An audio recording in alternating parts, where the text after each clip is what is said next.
नमस्कार मित्रों, आज के वीडियो में हम बात करेंगे भगवान शिव के द्वारा बताई गई 4 प्रमुख समाधियों के बारे में। तो वीडियो को शुरू से लेकर अंत तक ध्यानपूर्वक सुनें। मित्रों, भगवान शिव के द्वारा बताई गई पहली समाधि में व्यक्ति ध्यान करने के बाद अपना शरीर मिट्टी में दफन कर लेता है और समाधि ले लेता है और लोग कहते हैं गुरुजी समाधि ले रहे हैं।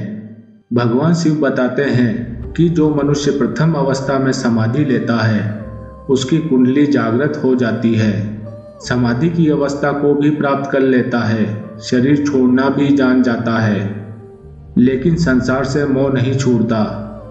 वह इसी संसार में विचरण करने लगता है क्योंकि उसके भक्तों के साथ आस्था जुड़ी रहती है, इसलिए वह भक्तों में ही रहना चाहता है। समाधि लेने के बाद भी उसकी आत्मा उस आश्रम में, उस मठ में या उस स्थान पर जहां उसने समाधि ली है वहीं विचरण करती रहती है। और भक्त कहते हैं गुरुजी तो आज शेर के रूप में नजर आए, तो कभी हिरण के रूप में घूमते हुए दिखाई दिए। मनुष्य समाधि तो ले लेता है पर उसे मोक्ष नहीं मिल पाता, उसकी आत्मा भटकती रहती है क्योंकि वह आत्मा मुक्त होने के बाद भी मोह नहीं त्याग पाती, इसलिए वह भक्तों में ही रहती है।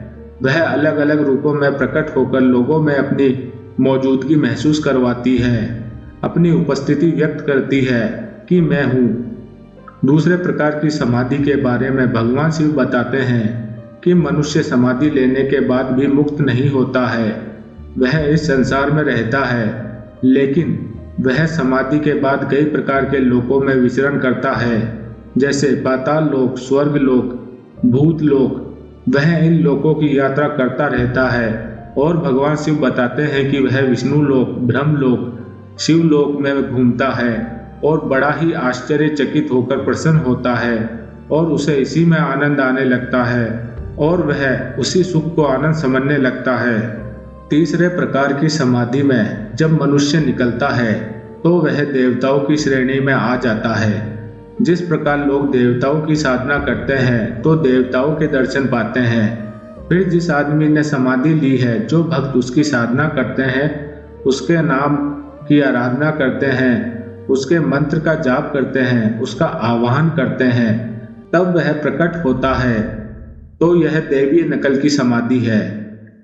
अब बात करते हैं चौथी समाधि की।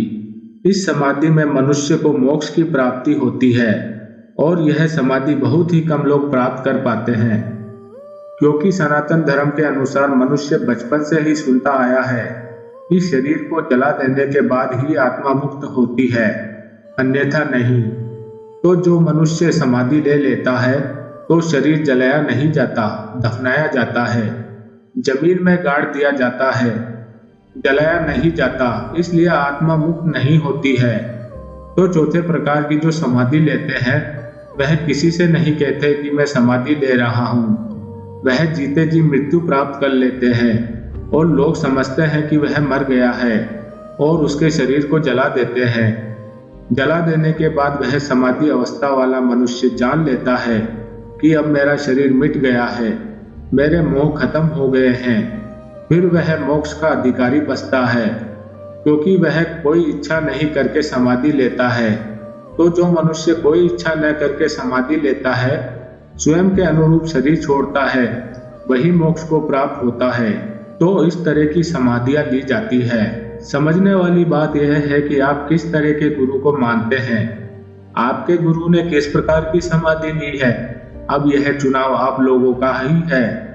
आप उस गुरुजी को तो नहीं पूछते जो शेर हिरण बनकर दिखाई देते हैं, कहीं आप उस गुरुजी को तो नहीं पूछते जो आपके मंत्र पढ़ने पर प्रकट होकर आपको आशीर्वाद देते हैं।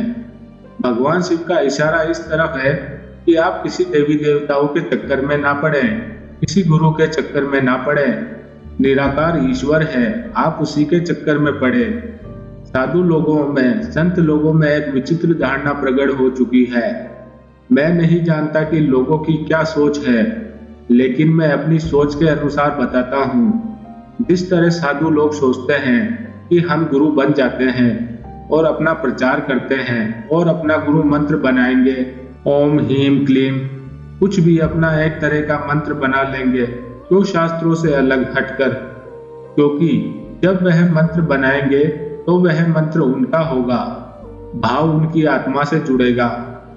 और जब भक्त उस मंत्र का उच्चारण करेंगे तो उसका श्रेय किसको मिलेगा? गुरु को। और फिर गुरु क्या करता है? अपने आश्रम के बाहर अपनी फोटो बेचने के लिए भेज देता है और उसके चेले चपाटे फोटो बेचते हैं और भक्त लोग उनकी फोटो लाकर पूजा करते हैं कि यह बाबा जी तो हमारे गुरु हैं। तो इसका मेन कारण क्या है? वह गुरु इस संसार से मुक्त होना नहीं चाहता। वह नहीं चाहता कि उसे मोक्ष मिले। वह चाहता है कि लोग मेरा बताया हुआ मंत्र पढ़े, मेरी फोटो की पूजा करें। और यह बात सनातन धर्म में प्रचलित है और यथार्थ सत्य है कि जिस भी मनुष्य की आत्मा को याद किया जाएगा, उसका स्मरण किया जाएगा, वह आत्मा मुक्त नहीं होगी, इसी संसार में विचरण करती रहेगी। यह बहुत बड़ी राजनीति गुरु लोगों की है। किसी को बुरा लगता है तो लगे, जो सच होता है, यथार्थ होता है, मैं उसी पर बात करता हूँ, क्योंकि मैं नहीं चाहता कि आप लोग साधनाओं में उलझो, किसी ऐसी चीज में उलझो जहां आपकी आत्मा को मुक्ति ना मिले। तो जो लोग अपनी फोटो बिकवाते हैं, अपना गुरु मंत्र देते हैं, वह आपको ईश्वर का ज्ञान नहीं दे सकते।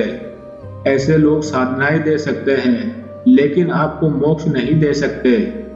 भगवान शिव ने बात मोक्ष पर की है तो ठीक से समझेंगे।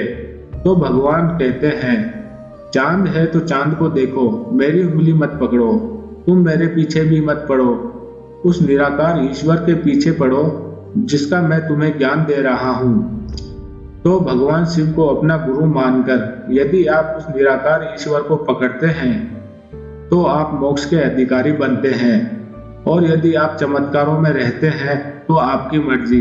मेरा कर्म है भगवान शिव के द्वारा बताई गई 4 प्रकार की समाधि के बारे में बताना। अब आपको चुनना है कि आपको किस प्रकार इस जीवन को व्यतीत करना है। धन्यवाद। ओम नमः शिवाय, नमः शिवाय, नमः शिवाय, नमः।